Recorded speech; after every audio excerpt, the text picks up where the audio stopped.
Good morning, student. As in continuation with chapter number 2, today we are going to discuss about some ethical issues which are a core part of the psychological research. These principles are respect for person privacy and choice to participate in the study, or protecting the participant in the study from any harm, and justice, or sharing the benefit of research with all participants. So some of the important aspects of these ethical principles are described as follows. Now, talking about the first principle, that is voluntary participation. Now, this principle states that the person on whom you want to conduct the study should have the choice to decide whether to participate or not to participate in the study. So, the participant should have the freedom to decide about the participation without any excessive indulgence and the freedom to withdraw from the research without penalty. So it means if the researcher want to know about an individual's feeling or his behavior, so it is not necessary that the subject need to be part of a particular study, as it depends upon the participant whether he wants to be a part of it or not. Now, second ethical issue is informed consent. It is essential that the participant in the study should understand what will happen to them during the study. So, it becomes the responsibility of the researcher to know,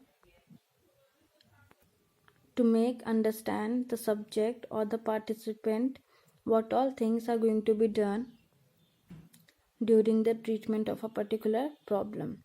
The principles of informed consent state that the potential participant must receive this information before data from them are collected, so that they make an informed decision about the participant in the study. In some of the psychological experiment, electric shock is given to the participant during experiment. Still, in some cases, harmful or unpleasant stimuli are presented.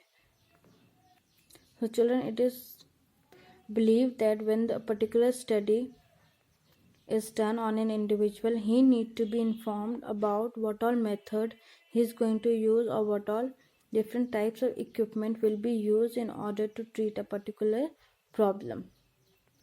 Now, secondly, it is very important that the researcher privately inform a particular individual about a present situation, what all is happening, and this private information should not be shared with other individuals.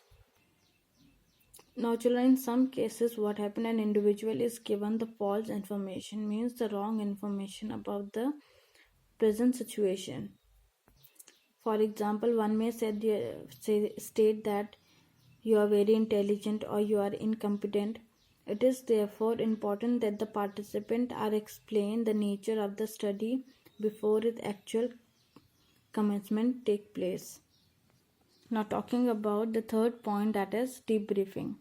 Once the study is over, the participants are provided with the necessary information to complete their understanding of research.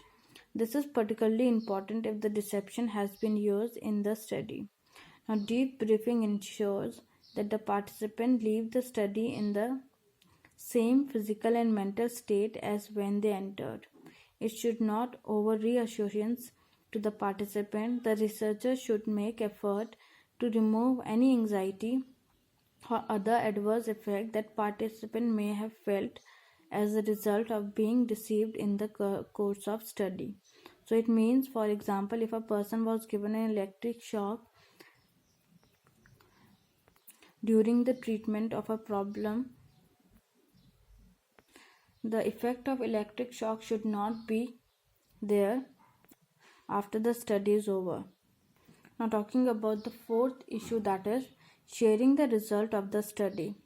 Now, it is very important in psychological research, after collecting information from the participant, we need to tell the particular participant about what our problem did he face. So, as a researcher, it is moral duty to go back to the participant. This exercise has two advantages. One, you fulfill the expectation of the participant. Second, the participant may tell you their opinion about the result, which sometimes may help you to develop new insights. Now, fifth is very important, ethical issues, that is confidentiality of the data source. The participant in the study have the right to privacy. The researcher must safeguard their privacy by keeping the information provided by them in a strict confidence. The information should not be used over the research purposes, and in no circumstances it should be passed on to another interested parties. So children, it is often believed that when the research is being done, whatever the data or the information one gets about an individual, it should not be shared with another person without the consent of the participant. It is often believed that it may affect an individual feeling, one who is the participant. So this should be taken into consideration whenever the study is over. The researcher should not share the feeling with other people so that the participant feeling get affected. So children, these are some ethical issues one need to take care as being a researcher.